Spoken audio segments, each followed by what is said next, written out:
Amados hermanos, vamos a dirigirnos en oración a Dios y decimos: bendito Dios, te damos gracias una vez más en esta mañana, en este día domingo, porque podemos abrir tu santa palabra. Tu palabra es luz, tu palabra es la guía segura que todo creyente tiene aquí en la tierra. Tu palabra es nuestra máxima autoridad aquí en la tierra, a la cual queremos estar atentos como una antorcha que ilumina en un lugar oscuro, hasta que el lucero de la mañana aclarezca. Señor, nos dirigimos a ti en humildad, nos dirigimos a ti en reverencia, para rogarte que tu palabra, Padre Celestial, que ahora tú permitas que se comparta, llegue a nuestro corazón y marque un antes y un después, y cambie nuestra vida para siempre, que la podamos atesorar en nuestro corazón y que la podamos vivir. En el nombre de Cristo Jesús, que Dios Espíritu Santo esté haciendo la obra de docencia en cada uno de nosotros. Te alabamos, te bendecimos en los méritos de Cristo Jesús. Amén. Amados hermanos, comenzamos una serie de estudios acerca de la oración. El domingo anterior estuvimos hablando sobre Jacob. Jacob cuando luchó con Dios. ¿Se acuerdan que estuvimos hablando de que cada creyente debe luchar contra el sistema mundo? Este sistema perverso de comunicación, de tecnología, creado por Satanás, perdón, para alejarnos del propósito de buscar a Dios. Debemos luchar también contra nuestra carne. Nuestra carne no quiere saber nada con las cosas espirituales, es antagónica, va por otro sendero diferente. La carne también es nuestro segundo enemigo, también nuestro corazón engañoso, que tampoco quiere buscar de Dios, o a veces nos creemos sabios en nuestra propia opinión, y también contra nuestro enemigo, que es Satanás, el cual ya está vencido, pero aún siempre quiere estorbarnos en nuestra comunión con Dios. Recuerda que también estuvimos hablando que la lucha, la cual debemos enfrentar, requiere de una decisión personal. Yo debo querer luchar por la bendición de estar en comunión con Dios a cada instante. Yo debo querer luchar, no otra persona debe luchar por mí, sino que yo, de mi propia voluntad, debo querer esforzarme en la gracia y en la comunicación diaria con Dios por medio de la oración y del estudio de la palabra. Debemos además centrarnos en esa lucha. No podemos distraernos, ni pestañear, ni adormecernos, porque seguramente vamos a caer. Además, debemos de gastarnos en esa lucha. No importa cuánto tiempo nos lleve, cuántas lágrimas y esfuerzos nos lleve. Debemos de gastarnos hasta que podamos para luchar, para estar en comunión con Dios. Y debemos ser constantes en esa lucha. No un día, o mediodía, o 3 días, sino que cada día debemos luchar para estar en la presencia de Dios. Debemos luchar para poder llevar en nuestro corazón gozo, paz y frutos espirituales, y luchar por medio de la oración, de la lectura bíblica y la meditación de la palabra. Además, también estuvimos charlando que necesitamos aprender a orar en la autoridad del Hijo de Cristo. Recuerdan que Juan 14:13 dice que todo lo que se le pida al Padre en el nombre de Cristo os será dado. Debemos orar fervientemente porque ya tenemos la victoria en Cristo Jesús, y debemos orar fervientemente y firmemente, sabiendo a quién estamos orando. Y además también debemos estar en la posición correcta delante de Dios. Debemos orar en la voluntad de Dios. Debemos bajar el cielo a la tierra por medio de la oración. Esto es lo que estuvimos charlando a modo de resumen la semana anterior, y hoy vamos a estar hablando sobre Nehemías. ¿Quién era Nehemías? Nehemías fue el gobernador de Judá durante el período persa.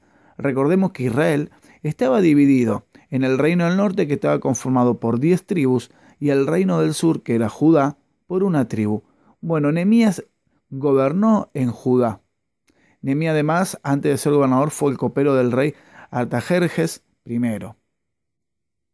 Nehemías fue y le solicitó permiso a este rey para construir o reconstruir, sería la palabra correcta, los muros de Jerusalén.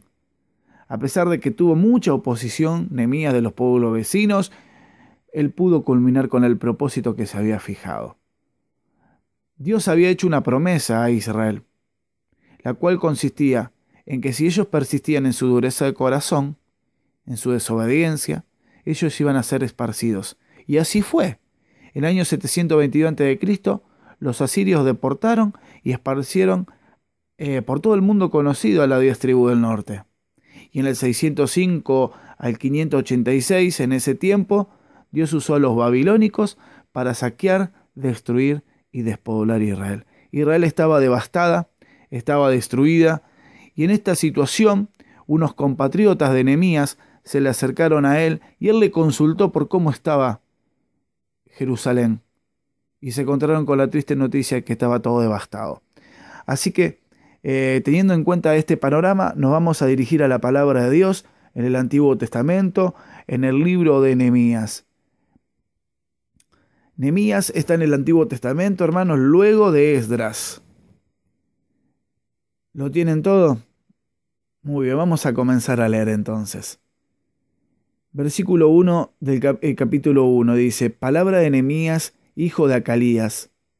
Aconteció que en el mes de Kesliu, en el año 20, estando yo en Susa, capital del reino, que vino Ananí, uno de mis hermanos, con algunos varones de Judá, y le pregunté por los judíos que habían escapado, que habían quedado de la cautividad, y por Jerusalén.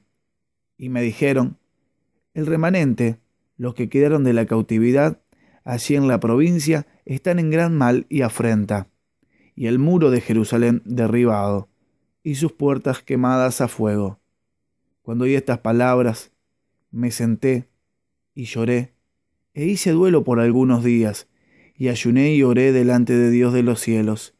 Y dije: te ruego, oh Jehová, Dios de los cielos, fuerte, grande y temible, que guarda el pacto y la misericordia a los que le aman y guarda sus mandamientos, esté ahora atento tu oído y abierto tus ojos para oír la oración de tu siervo, que hago ahora delante de ti, de día y de noche, por los hijos de Israel tus siervos, y confieso los pecados de los hijos de Israel que hemos cometido contra ti. Sí, yo y la casa de mi padre hemos pecado. En extremo no hemos corrompido contra ti, y no hemos guardado los mandamientos, estatutos y preceptos que diste a Moisés tu siervo. Acuérdate ahora de la palabra que diste a Moisés tu siervo, diciendo: si vosotros pecareis, yo dispersaré por los pueblos. Pero si os volviereis a mí, y guardareis mi mandamiento, y lo pusiereis por obra, aunque vuestra dispersión fuera hasta el extremo de los cielos, allí lo recogeré, y os traeré al lugar que escogí para hacer habitar allí mi nombre. Ellos, pues, son tus siervos y tu pueblo, los cuales redimiste con tu gran poder y con tu mano poderosa. Te ruego, oh Jehová, esté ahora atento tu oído a la oración de tu siervo y a la oración de tus siervos, quienes desean reverenciar tu nombre. Concede ahora buen éxito a tu siervo, y de la gracia delante de aquel varón, porque yo servía de copero del rey. Hasta ahí la lectura bíblica. Nehemías significa Jehová consuela. Nehemías, como antes bien te dije, era copero del rey, y cuando se enteró de esta noticia desagradable, se entristeció mucho, y su corazón fue quebrantado. Se quebrantó de espíritu por ser pecador, por pecar y herir a Dios, y por la situación de las personas, de sus compatriotas, que también pecaron, hirieron a Dios. Nosotros, al igual que Nehemías, debemos quebrantarnos de espíritu a cada instante delante de Dios, pidiéndole perdón por ser pecador, por herirlo, y también pedir por aquellas personas, por nuestros hermanos en la fe, para que ellos también puedan fortalecerse y alejarse del pecado, y mejorar y ser formados a la imagen de Jesucristo. Y también orar por todas aquellas personas que no conocen a Dios. Orar por aquellas personas que aún están en muerte espiritual, para que el autor de la vida le muestre la vida, para que lo ilumine Cristo y puedan pasar de muerte a vida. La oración debe ser siempre delante de Dios. Podemos leer en el Evangelio de Mateo: mas tú cuando ores, entra en tu aposento y cerrada la puerta, ora a tu Padre, que está en secreto, y tu Padre que ve en lo secreto, te recompensará en público. Podemos orar delante de muchas personas, pero la oración más hermosa es la que requiere de intimidad, cuando estamos cara a cara con Dios, en nuestra casa o en nuestra habitación, o en donde fuere. Pero esa oración de estar cara a cara delante de Dios. Estamos viendo conceptos de la oración y aprendiendo acerca de la oración, y espero, hermano, que esto quede grabado a fuego en su corazón y en el mío para poder aplicarlo. Aquí vemos que en la oración que hizo Nehemías, él utilizó alabanza. Él dijo: Dios de los cielos, fuerte, grande y temible, que guarda el pacto y la misericordia a los que le aman y guardan sus mandamientos. Él también hizo confesión de pecados. Él dijo: confieso los pecados de los hijos de Israel que hemos cometido contra ti. Sí, yo y la casa de mi padre hemos pecado. Él oró la palabra, porque dice: acuérdate ahora de la palabra que diste a Moisés tu siervo. Si vosotros pecareis, yo dispersaré por los pueblos. Pero si os volviereis a mí, y guardaré mis mandamientos, y los pusieras por obra, aunque vuestra dispersión fuera hasta el extremo de los cielos, de allí os recogeré y os traeré al lugar que cogí para habitar allí mi nombre. Además, él dijo que la oración podía ser personal o grupal, porque él estaba orando, pero él también decía: ellos son tus siervos, los cuales redimiste con tu gran poder y tu mano poderosa. Te ruego, Jehová, esté ahora atento tu oído a la oración de tu siervo y a la oración de tus siervos.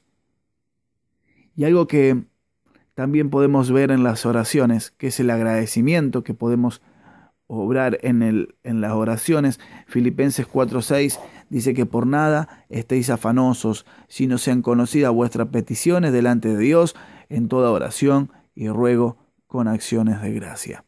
Al igual que Nehemías, nosotros también debemos aprender a orar de esta manera. Primeramente alabando a Dios, reconociendo su deidad, su poder, sus atributos, su naturaleza, pidiéndole, confesando nombre por nombre nuestros pecados y pidiéndole perdón por nuestros pecados. Podemos orar la palabra al igual que Nehemías: Señor, en tu presencia hay plenitud de gozo, delicias a tu diestra para siempre. Orar, como yo recién hice el Salmo, usted también puede orar la palabra, y es tan precioso orar la palabra. Podemos elevar nuestras peticiones delante de Dios en toda humildad y reverencia, y aquellas que son conforme a su voluntad, Él la va a responder. Y debemos ser agradecidos también por Él, lo que Él nos ha hecho, nos dio y nos dará. Y también esta oración puede ser personal en nuestro hogar o grupal en el seno de la iglesia. Es muy importante, mis amados hermanos, que nos congreguemos a orar. No importa el día, miércoles, jueves, lunes, martes, congregarse a orar como iglesia, unidos por la iglesia, para orar por los hermanos, por el crecimiento grupal de la iglesia, por aquellos que están siendo perseguidos, por la salud de alguien, etc. No importa los motivos, pero sí lo que importa es que podamos congregarnos a orar como iglesia. Dios bendice la oración como iglesia. Ahora, muchas veces hemos oído acerca de cuál será la posición correcta para orar. Acá vemos que Nehemías se sentó. ¿Será sentado? ¿Será arrodillado? ¿Será parado? ¿Alzando los brazos? ¿Cómo será la posición en la que Dios nos escuche? ¿Cuál será la posición correcta para orar? Yo voy a dar algunos ejemplos de personas que han orado de una manera diferente a lo largo de toda la palabra de Dios. Y después vamos a charlar respecto de esto. Jueces 20:26 nos dice que el pueblo de Israel fue al templo y allí lloraron y se sentaron allí en presencia de Jehová y ayunaron aquel día hasta la noche y ofrecieron holocausto y acciones de paz delante de Dios. ¿Será sentado la correcta forma de orar? ¿O será arrodillado como Daniel 6:10 dice que cuando Daniel supo del edicto real, había sido firmado, él entró en su casa y abierta la ventana de su cámara, que daba hacia Jerusalén, se arrodillaba 3 veces al día y oraba y daba gracias a Dios, como lo solía hacer antes? ¿Será sentado? ¿Será arrodillado? ¿Será parado? Génesis 24:12 al 14. Cuando el siervo de Abraham buscaba a la novia para Isaac, él allí en el pozo oró parado. ¿Será alzando los brazos? Primera Timoteo 2:8 nos dice que orar levantando manos santas. ¿Será hincados? Como Marco 1:40 que dice que el leproso que fue a Jesús se hincó para pedirle que le limpie. ¿Se irá mirando hacia arriba? Como Juan 17:1 dice que el Señor oró por sus discípulos, que levantó los ojos al cielo. ¿Será postrándose? Como en Éxodo 34:8 Moisés se postró delante de Dios. ¿Será poniendo la cabeza entre las rodillas? Como dice Primera de Reyes 18:42, cuando Elías sube al monte Carmelo para orar por la lluvia. ¿Será golpeándose el pecho? Como dice Lucas 18:13, el publicano que oró a Dios pidiendo perdón, que Dios sea propicio a él, que era un pecador. ¿Será mirando al templo de Dios? Como lo hizo Daniel 6:10. ¿Cuál será la posición correcta para orar? ¿Será acostado en la cama? Cuando decía que David también meditaba acostado en la cama. Mi hermano, no hay una posición correcta para orar. Sí, yo le aconsejaría que no lo haga en la cama porque lo más probable es que se duerma. Lo que importa es su posición, la posición de su corazón delante de Dios. Cómo esté su corazón delante de Dios. No importa si usted pueda orar arrodillado, hincado, parado, levantando las manos, si no importa su corazón. Dios ve el corazón.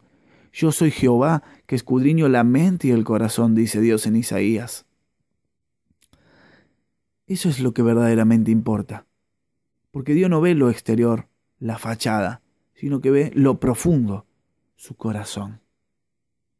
No importa si usted pueda orar poniendo la cabeza entre las rodillas, golpeándose el pecho, que pueda orar sentado, arrodillado, parado, sino mirando hacia arriba o postrado, sino como esté su corazón delante de Dios.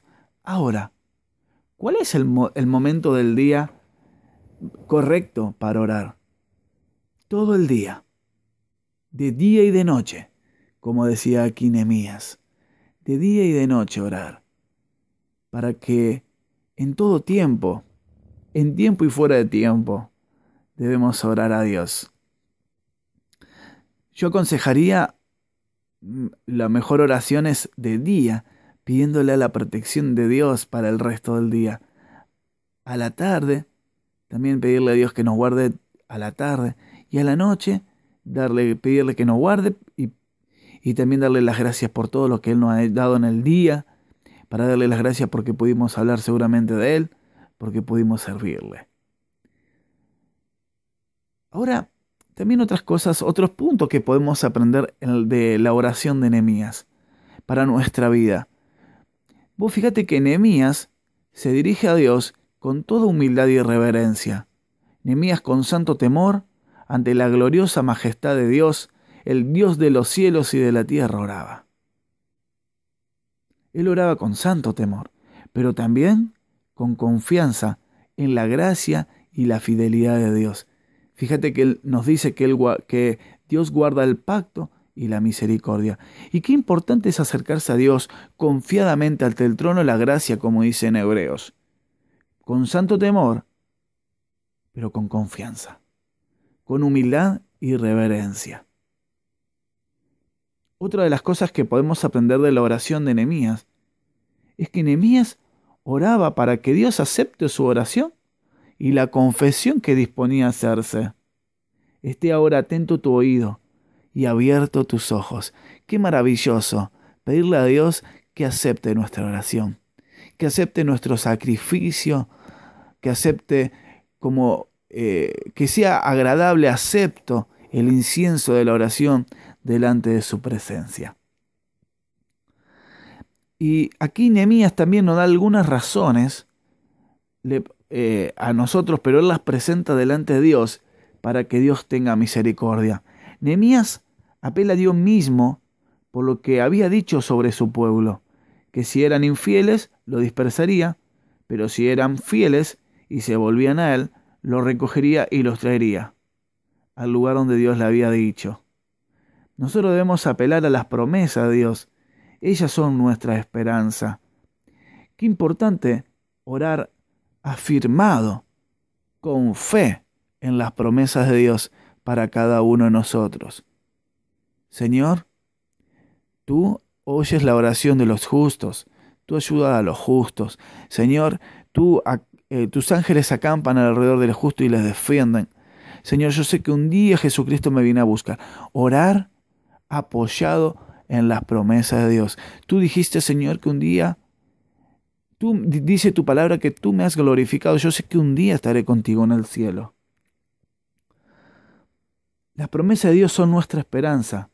Acuérdate de la palabra dada a tu siervo, en la cual me has hecho esperar, dice el Salmo 119, verso 49. Otra de las cosas a las que apeló Nehemías es a la relación que desde antiguo les unió a Dios. Ellos son tu siervo y tu pueblo. Y nosotros también, mi amado hermano. Nosotros debemos apelar a Dios y decirle, Señor, desde la eternidad pasada tú no habías escogido. Desde la eternidad pasada escribiste con la tinta del Cordero de Dios mi nombre en el libro de la vida. Gracias, Padre, por haberme elegido. Perdona mis pecados. También Nehemías apelaba a la motivación de sus compatriotas, porque él decía que desean reverenciar tu nombre. Apela a las grandes cosas que ha hecho Dios por ellos en el pasado. Nos redimiste con gran poder. Y a nosotros también Él nos redimió con gran poder. Nosotros apelamos también a la motivación de nuestros hermanos, que nos dan ánimo, que nos exhortan, que nos acompañan en este peregrinar en la tierra para poder orar a Dios. Otra de las cosas que Nehemías además concluye con una petición muy especial. Que Dios le haga hallar gracia delante del Rey. Y que también nosotros podamos hallar gracia delante de Jesucristo. Cada día de nuestra vida. Dice, y dale gracia delante de aquel varón. O sea, ahí habla del Rey, porque yo servía de copero al Rey. La palabra de Dios dice en Jeremías 33, verso 3, algunos lo llaman la llave de la oración, clama a mí y yo te responderé y te mostraré cosas grandes y ocultas que tú no conoces.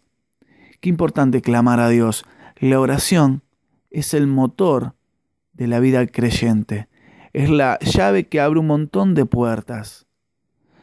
Antes de que Dios haga algo en un lugar, primero pone a sus hijos a orar, a su pueblo a orar. Nehemías oró, buscó la protección y guía de Dios y pudo reconstruir Jerusalén, los muros, y él allí fue rey. Nosotros oremos por nuestra vida espiritual, pero también por la obra de Dios. Nehemías en una mano tenía la espada y la otra seguramente la cuchara reconstruyendo. Sirvamos a Dios, pero no descuidemos la palabra. Sirvamos a Dios y defendámonos del enemigo por medio de la palabra. Porque el enemigo es una persona siniestra, es una persona que procura nuestro mal. El enemigo envió a Sanballat, a Tobías, para que Nehemías no siga construyendo. Pero así todo, Nehemías no se intimidó, sino que continuó adelante. Satanás además también tiene un poder seductivo. Como hablamos la semana anterior y ahora lo reitero, el sistema mundo procura que nosotros estemos alejados de Dios y del propósito que Dios quiere para nuestras vidas. Él nos quiere poner un velo, que estemos distraídos, adormecidos, aletargados en nuestra vida espiritual, para que no cumplamos el propósito de Dios. Pero ¿sabe qué, mi hermano? Nosotros debemos orar en la protección divina contra el maligno. El Padre nuestro dice, y no nos metas en tentación, mas líbranos del mal. Allí el mal, muchos hermanos han traducido el maligno, y es lo correcto. Líbranos del maligno. Oremos a Dios y pidámosle la protección para que el maligno no nos pueda hacer daño, para que Él no nos entorpezca en nuestro servicio espiritual, para que Él no se entrometa en nuestra vida de comunión, para que seamos sabios y podamos redimir el tiempo para estar delante de la presencia de Dios. Mi amado hermano, como conclusión, quiero dejarte este punto, que en nuestras oraciones debemos alabar a Dios, como lo hizo el Señor Jesús muchísimas veces. Te alabo, Padre, porque escondiste estas cosas de los sabios y extendidos y las revelaste a los niños. Como lo hizo Nehemías, que decía, tú hiciste los cielos y la tierra. Debemos alabar a Dios, reconocer su deidad, su poder. Padre nuestro que estás en los cielos. Debemos confesar nuestros pecados. Perdona nuestras deudas como también nosotros perdonamos a nuestros deudores. Y qué importante, para ser perdonado, debemos aprender primero a perdonar. Y nuestros pecados son deuda para con Dios y para con las personas contra las cuales pecamos. Debemos aprender a confesar nuestros pecados con nombre y apellido. Señor, mentí. Tú aborreces ese pecado. Señor, robé. Señor, hice lo que no debo. Confesar los pecados con nombre y apellido. El que encubre sus pecados no prosperará, mas el que lo confiese y se aparta alcanzará misericordia. Debemos peticionar delante de Dios, y todo aquello que esté en la voluntad del Dios, Él os dará, Él nos los dará. Y todo lo que pidiera al Padre en mi nombre, Él los dará, dijo el Señor Jesús. Todo aquello que esté en su voluntad. Y un hijo de Dios maduro va a pedir para crecer en lo espiritual, va a pedir para ser de bendición a otro, va a pedir que su palabra prospere, que la palabra de Dios corra, que sea creída, va a pedir por los misioneros, va a pedir por su vida material también, pero con sobriedad, con una cuota de sobriedad que va a decir, Señor, dame lo necesario para vivir cada día, y lo que sobra, ayúdame a ministrarlo para poder ser de bendición a otros. Y además también debemos ser agradecidos. Señor, te agradezco porque me salvaste, te agradezco por el pan diario, te agradezco por la salud, por mi familia, por la fuente laboral, te agradezco porque hoy pude hablar a alguien de ti. Y la mejor forma de dirigirnos a Dios es con humildad. Dios resiste a los soberbios. Muchas veces escuchamos, ¿por qué Dios a mí no me contesta? ¿O por qué Dios, si Dios existiera, por qué hay tanta maldad? Yo si lo estaría delante de Dios, le preguntaría tal o cual cosa. Mi hermano, eso no proviene de Dios. Eso es soberbia. Y Dios resiste a los soberbios, pero da gracia a los humildes. Dirijámonos a Dios con humildad, con reverencia, con respeto, con santo temor. Dirijámonos con confianza en la gracia y la fidelidad de Dios. Señor, yo sé que tú eres fiel, por más que yo sea infiel cuando peco contra ti. Yo sé que tú estás a mi lado, que tú me amas, que tú me cuidas, que tú me proteges, que tú me defiendes. Yo sé que un día estaré delante de ti.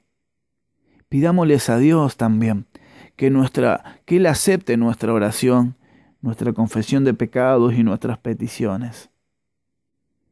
Dirijámonos a Dios apelando a la palabra de Dios, confiados en la promesa de Dios.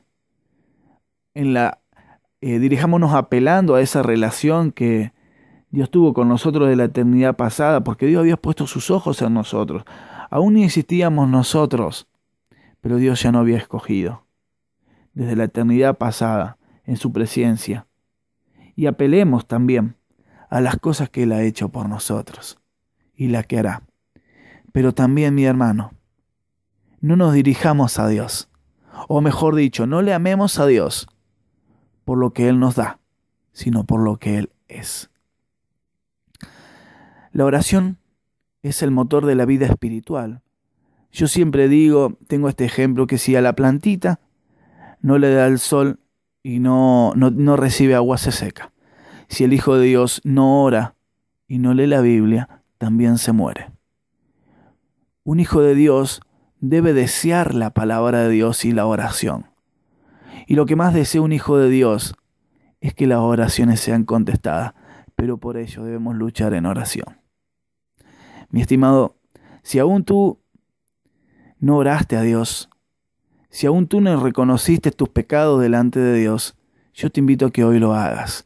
Dios en su palabra dice, por cuanto todos pecaron y están destituidos de la gloria de Dios. Todos. El gordo, el negro, el flaco, el americano, el argentino, el peruano, el eslovaco, todos pecaron y están lejos, destituidos de la gloria de la presencia de Dios. Pero Dios dice también en Romanos 5:8 que Dios muestra su amor para con nosotros, en que siendo aún pecadores, Cristo murió por nosotros. Jesucristo vino al mundo, no porque le gustaba sufrir, sino vino para salvar a la humanidad, para salvar a todos aquellos que en Él creen. Jesucristo vino a pagar tu deuda. Como antes hablábamos que el pecado era una deuda, vos tenías una deuda y yo también tenía una deuda incalculable delante de Dios, impagable, pero que Jesucristo dijo, yo quiero morir por Carlos. Él tomó mi lugar y pagó mi deuda, como también lo hizo por vos. Pero ese perdón y esa cancelación de tu deuda se hace efectivo cuando vos decís, Señor Jesús, reconozco que soy un pecador, reconozco que he pecado contra ti, que por mis propios medios no puedo salvarme. Te pido perdón por mis pecados. Entra a vivir a mi vida, sé mi Señor y Salvador. Esa oración te abre la puerta a Dios.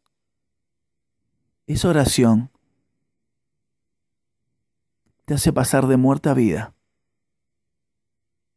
Esa oración te hace ser hecho hijo de Dios. Mas a todos los que recibieron, a todos los que creen en su nombre, le dio la potestad de ser hechos hijos de Dios. Dice Primera Epístola de Juan 1:9. Juan 1:12. Mi estimado, si aún no tomaste la decisión de fe, hoy te digo que hagas esta oración, que reconozca tu condición de pecador, que reconozcas que no puedes salvarte, pero que reconozca que Dios es santo, justo, misericordioso y bondadoso, que tuvo de ti misericordia hasta el día de hoy, y que hoy te invita a que reconozca tu condición y que recibas el regalo de la salvación que Él ha hecho por ti, enviando a Jesucristo, su único Hijo, que lo amaba con todo su corazón, a morir por vos. Y Jesucristo no quedó en la tumba ni en una cruz, sino que resucitó y un día va a venir a buscar a todos aquellos que confiaron en Él. Si hoy vos confías en Él, también vendrá por ti y estarás con nosotros en el reino de los cielos. Que Dios bendiga su palabra y que pueda llevar frutos para cuantos